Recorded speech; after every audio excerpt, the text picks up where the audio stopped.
Bismillahirrahmanirrahim. Alhamdulillah.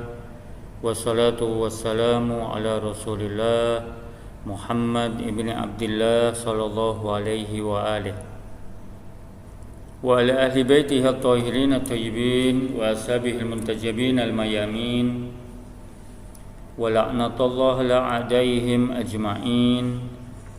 Amma ba'd. Assalamu alaikum warahmatullahi wabarakatuh. Kita kembali bertemu dalam pelajaran akhlak yang pada kali ini pembahasan kita adalah akan membahas aspek perilaku dan pendidikan dalam mencegah berbuat maksiat atau al-janibus suluki wa tarbawi. Kita melihat bahwasanya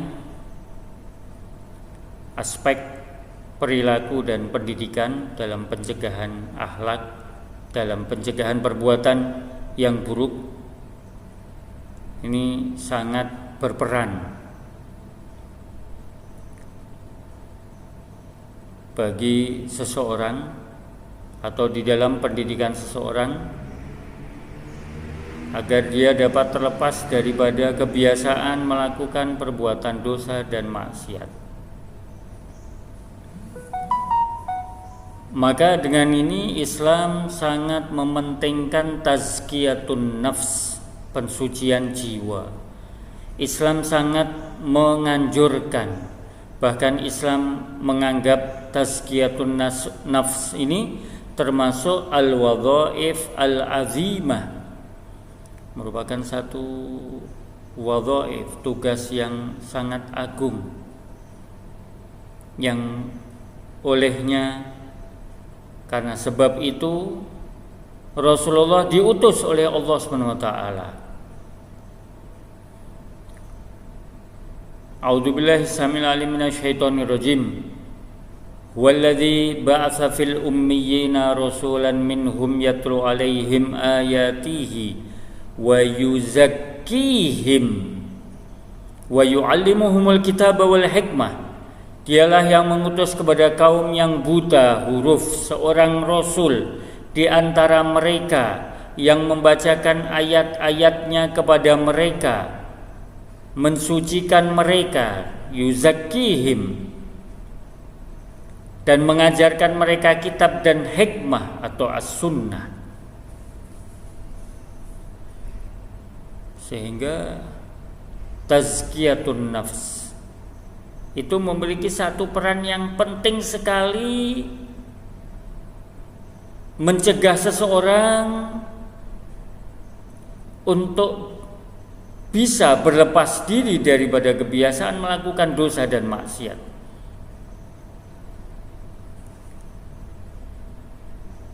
Karena Rasul Shallallahu Alaihi Wasallam diutus oleh Allah sebagaimana dalam hadis yang terkenal, innama bu'istu liutammima makarimal akhlak. Rasul akan mencurahkan semua kemampuannya untuk memperbaiki moral daripada umatnya. Yuzakihim. Sehingga Imam Ali alaihissalam dalam sebuah ucapannya mengatakan, ibdzal fil makarim juhdak atau ubdzul fil makarim juhdak takhallas minal ma'athim wa tahruzil makarim. Curahkanlah kemampuanmu dalam mencapai kemuliaan, maka kamu akan terbebas daripada al-ma'athim, dosa, dan akan mendapatkan kemuliaan. Ketika kita mencurahkan semua apa yang ada pada diri kita, kita menjauh daripada larangan-larangan Allah, kita lawan hawa nafsu, maka kita akan mencapai kepada satu kemuliaan. Kita akan terbebas daripada dosa, dan kita akan mendapatkan kemuliaan daripada Allah Subhanahu wa taala.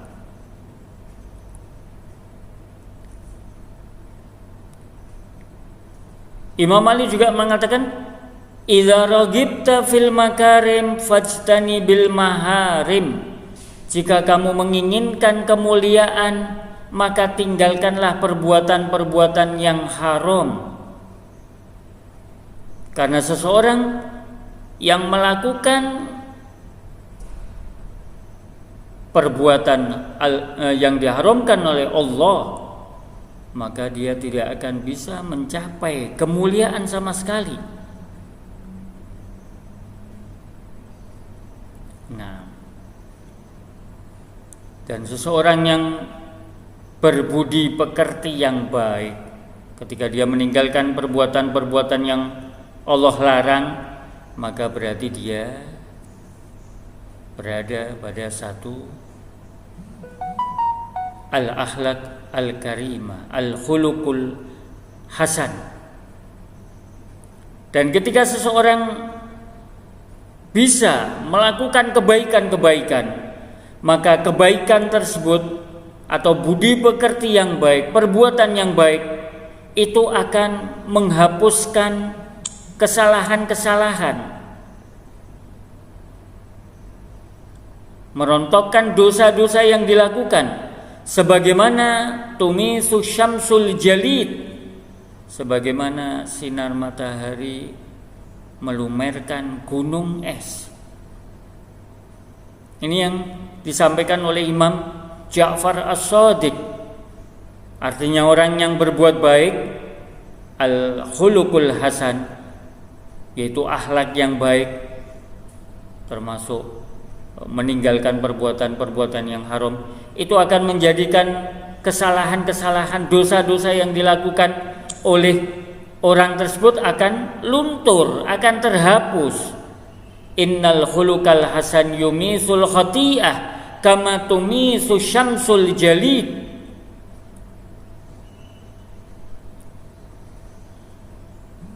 Dan perbuatan baik yang dilakukan oleh seseorang itu antara satu dengan lainnya itu berkaitan.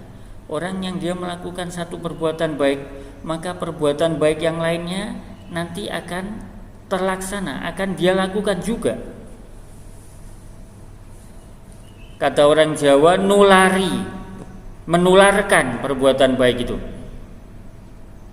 Al-Imam Ali alaihi salam dalam Al-Hilalul Hasanah mengatakan, idza kana fi rajulin khullatun ra'iqah fantaziru akhawatiha. Jika di dalam diri seseorang terdapat perilaku sifat-sifat yang terpuji, maka tunggulah saudara-saudaranya. Artinya perbuatan baik yang lainnya pun akan dia lakukan. Ketika dia melakukan kebaikan, maka dia akan melakukan kebaikan yang lainnya. Sebagaimana ketika dia melakukan keburukan, maka keburukan yang lainnya pun akan bisa dia lakukan. Ketika ada seorang abid, dia dibujuk untuk main wanita, tidak mau, untuk minum khamr tidak mau, untuk membunuh tidak mau. Pada akhirnya karena dia abid, dia tidak berilmu, dia katakan, coba kamu minum sedikit saja khamr ini. Dia minum khamr itu sedikit, akhirnya dia mabuk, dan dia akhirnya minum khamr itu sampai banyak. Dia melihat seorang wanita, dia zina dengan wanita tersebut, dan ketika dia sadar dia melakukan perzinaan, dia bunuh wanita tersebut. Keburukan pun yang dilakukan bisa menular, kebaikan pun akan menular juga. Wa anil Imam As-Shadiq alaihi salam, inna khisalal makarim ba'duha muqayyadun bi ba'd. Kata Imam, sesungguhnya perbuatan-perbuatan yang baik itu antara satu dengan lainnya itu seperti terikat. Ada ikatan. Orang yang melakukan perbuatan baik, maka dia akan melakukan perbuatan baik yang lainnya. Jika Al-Quran mengajak kamu masuk dalam sifat yang mulia, melakukan sifat-sifat yang baik, indah, maka jadikan diri kamu termasuk daripada bagian orang-orang yang memiliki sifat tersebut.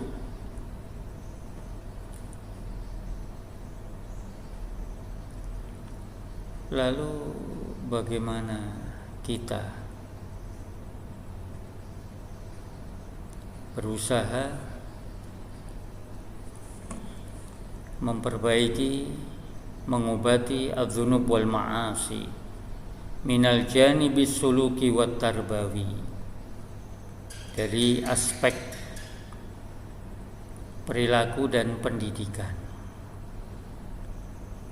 Apa yang harus kita lakukan? Yang pertama, al-isti'adzah. Apa sih arti al-isti'adzah? Al-isti'adzah itu artinya ad-du'a lidaf'i syarr. Orang yang berdoa memohon kepada Allah agar terhindar daripada keburukan, kejahatan. Tanpa diragukan bahwasanya dosa, perbuatan maksiat itu termasuk min asyaddi anwa'is syurur wal afat, termasuk salah satu daripada jenis keburukan dan penyakit yang ada pada diri manusia dan yang dapat mencegah manusia menuju kepada kesempurnaan. Oleh karena itu, Allah wajibkan kepada hambanya agar meminta perlindungan kepada Allah Azza wa Jalla dari setiap perkara yang dapat menyebabkan ketergelinciran dia ke dalam satu bahaya, ke dalam perbuatan maksiat kepada Allah, ke dalam perbuatan mukhalafati awamirih, tidak melaksanakan perintah-perintahnya. Dan ini jelas sekali bahwasanya bahaya ini lebih besar daripada bahaya yang sifatnya materi, yang menimpa seseorang dalam kehidupan dunia ini. Bahaya daripada perkara-perkara yang menjerumuskan dia ke dalam perbuatan maksiat itu lebih bahaya daripada kerugian materi, karena itu akan mengancam agama seseorang, keyakinan seseorang, hubungan dia dengan Allah Azza wa Jalla.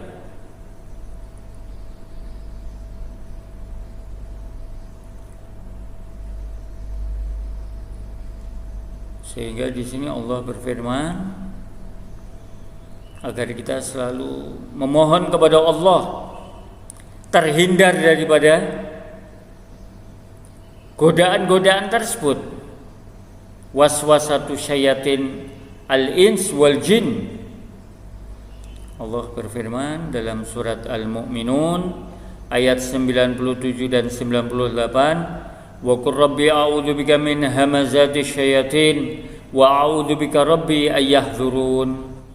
Dalam surat yang lain Allah berfirman, qul a'udzu birabbin nas malikin nas ilahin nas min syarril waswasil khannas allazi yuwaswisu fi sudurin nas minal jinnati wan nas.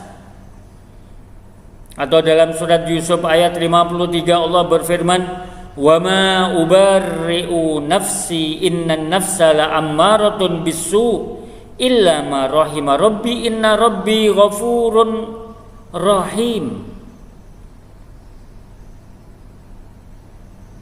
Nah, sehingga isti'adzah bisa menyelamatkan seseorang, bisa mementaskan seseorang daripada perbuatan maksiat, bisa menjauhkan orang tersebut daripada perbuatan maksiat.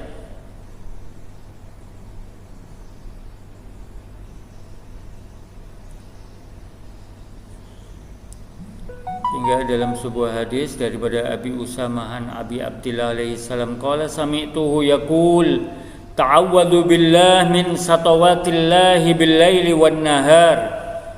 Memohon perlindunganlah kamu kepada Allah dari satawat Allah pada siang malam dan siang hari. Aku bertanya, wa ma satawatullah? Qala al-ahdu 'alal ma'asi, yaitu orang yang melakukan perbuatan maksiat. orang yang dia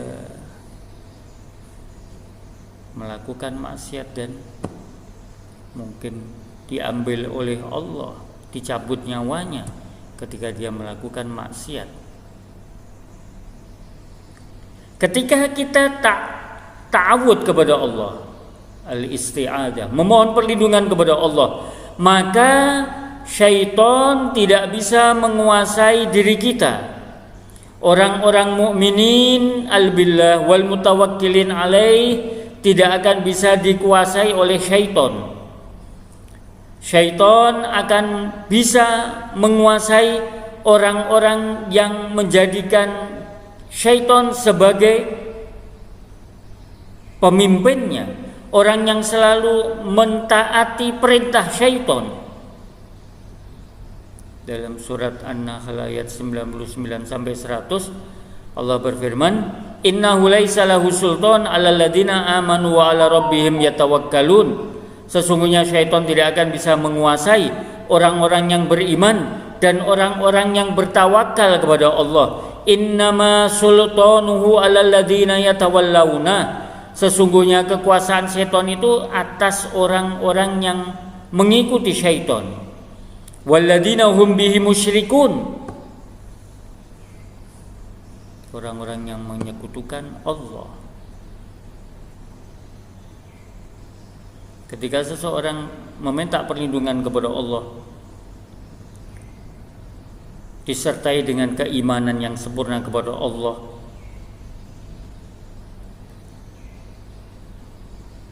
dan dia yakin dengan pertolongan Allah, tawakal kepada Allah, maka Allah akan memberikan perlindungan kepada orang tersebut. Allah akan melindungi orang ini daripada gangguan syaitan.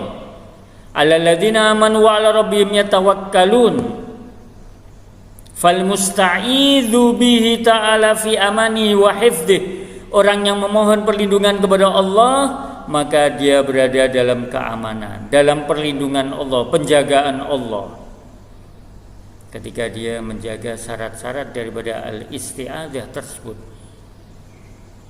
Ini terdapat dalam kitab Mir'atul Uqul fi syarhi akhbarir Rasul. Nah,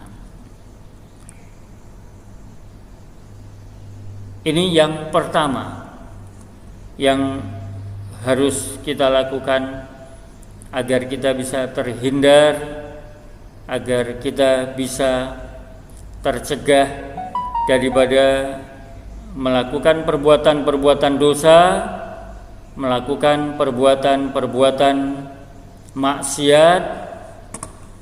Jika kita ingin menjauh daripada perbuatan-perbuatan tersebut, hendaknya kita memohon perlindungan kepada Allah atau al-isti'adzah.